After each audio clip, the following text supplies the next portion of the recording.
Welcome.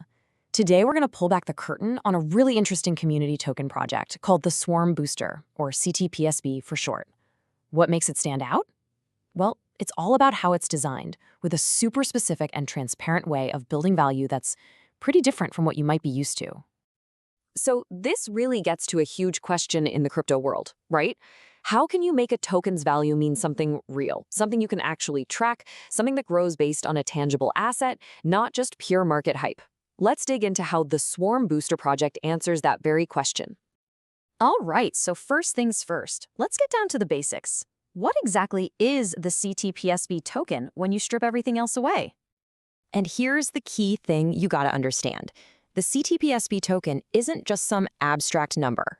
Nope, each and every token is like a deed.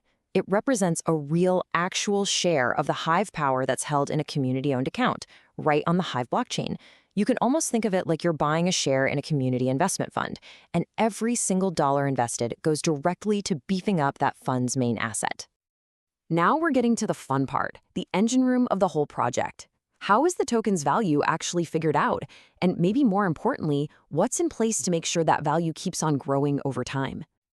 The beauty of this whole thing is its simplicity. It all boils down to this one clear and totally verifiable formula. You just take the total Hive Power of the community account and divide it by the number of tokens out there. That's it. This direct link means the token's value is always, and I mean always, backed by what the account actually holds. Okay, so if the whole game is to grow that Hive Power, how does the project actually do that? Well, it's not just one thing. It's three main streams of income. The account is an active participant on the blockchain. It earns curation rewards just for upvoting good content. It earns author rewards from its own weekly update posts, and it even gets beneficiary rewards when other people in the community decide to support it. All those earnings, they get staked, constantly feeding and growing that core asset. So, we've got the concept, we've got the value engine, cool. But what about the practical side? How does this all work if you actually want to buy or sell the token?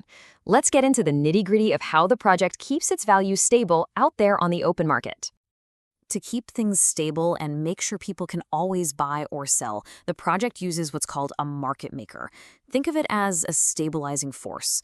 Over on the hive-engine market, which is a decentralized exchange on Hive, this market maker puts up both buy and sell orders every week. And those orders are always set right around the token's actual calculated value.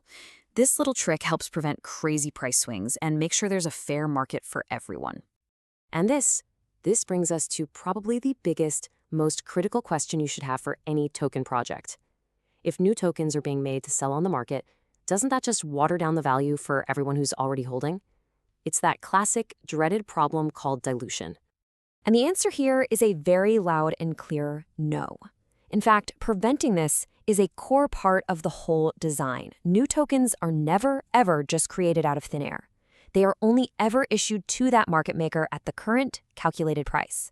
So because the money paid for those new tokens goes right back into the account's Hive Power, that all-important ratio of assets to tokens stays perfectly balanced. It's a built-in protection for every single person holding the token. You know, to really get a feel for a project, it kind of helps to know its origin story. So let's take a quick trip back in time and see how the Swarm Booster actually got off the ground. So picture this. It's September 2020. The project kicks off with a direct contribution phase.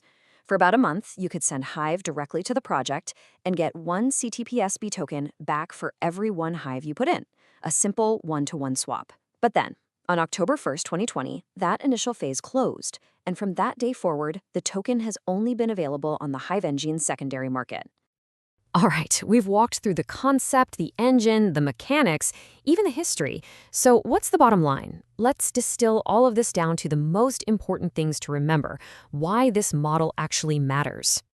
So let's recap what makes this tick. First, it's directly backed by a real growing asset you can see on the blockchain. Second, its growth comes from actual on-chain activity, not just speculation. Third, and this one is so important, it has that built-in anti-dilution system to protect holders. Fourth, it's genuinely community-owned. The token holders are the collective owners.